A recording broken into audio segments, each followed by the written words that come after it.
Pendalaman materi ilmu pengetahuan sosial kelas 4 tema 2 selalu berhemat energi.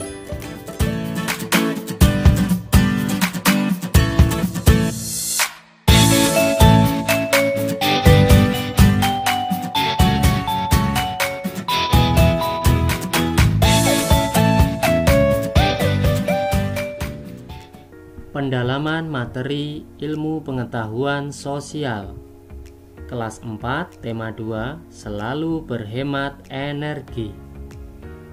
Subtema 2 manfaat energi.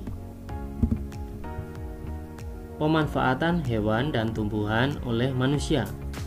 Hewan dan tumbuhan dimanfaatkan sebagai bahan makanan, pakaian, obat-obatan, dan kerajinan.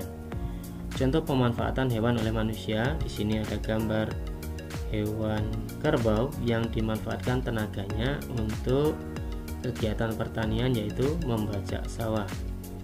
Kemudian di sini ada gambar telur yang merupakan hasil dari hewan ayam, di mana telur ini sebagai bahan makanan. Contoh pemanfaatan tumbuhan oleh manusia. Kalau tumbuhan di sini adalah kebun ya, kebun pisang, dimana kalau kebun pisang itu yang diambil adalah untuk makanan.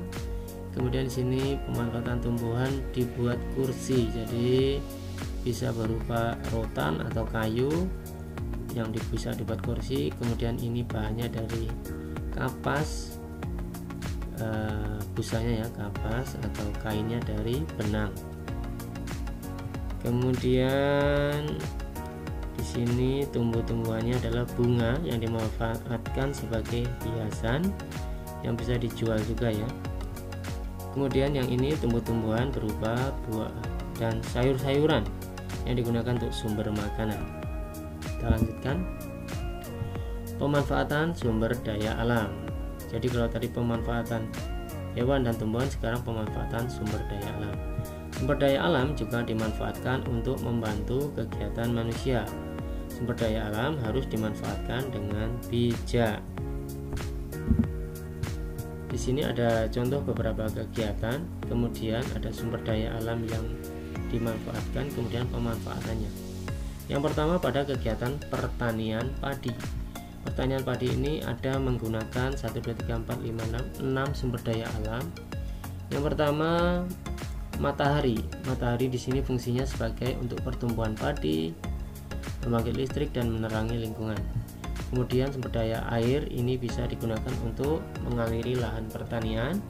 Kemudian tanah untuk media tanam. Udara sebagai sumber karbon dioksida untuk berfotosintetisnya padi tadi, dan kotoran hewan untuk pupuk tanamannya. Dan kerbau digunakan untuk membajak sawah ketika menanam padi.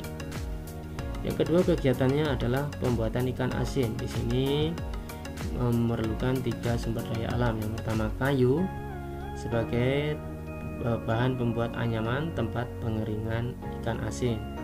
Yang kedua garam, gunanya untuk mengawetkan ikan asin. Dan yang ketiga panas matahari untuk mengeringkan ikan asin. Yang ketiga untuk kegiatan pembuatan pakaian, menggunakan 3 sumber daya alam. Yang pertama kapas untuk bahan pembuatan kain dan benang. Kemudian logam di sini sebagai pembuatan jarum jahit, gunting, dan meja jahitnya. Kemudian plastik digunakan sebagai bahan baku pembuatan kancing bajunya. Selanjutnya kegiatan transportasi, di sini menggunakan 2 sumber daya alam. Yang pertama logam untuk pembuatan alat transportasinya, misalnya mobil, motor, atau pesawat dan sebagainya. Kemudian minyak bumi sebagai bahan bakarnya. Contoh yang terakhir yaitu pembuatan patung. Di sini menggunakan 2 sumber daya alam, banyak ya. Di sini contohnya tanah, kayu, dan batu sebagai bahan baku pembuatannya, dan besi dan baja sebagai alat pahatnya. Jadi ini ada contoh kegiatannya, sumber daya alam yang digunakan, dan pemanfaatan dari sumber daya alam tersebut. Oke, itulah tadi pembahasan kita tentang materi IPS di kelas 4 tema 2 subtema 2. Semoga bermanfaat. Terima kasih sudah menonton.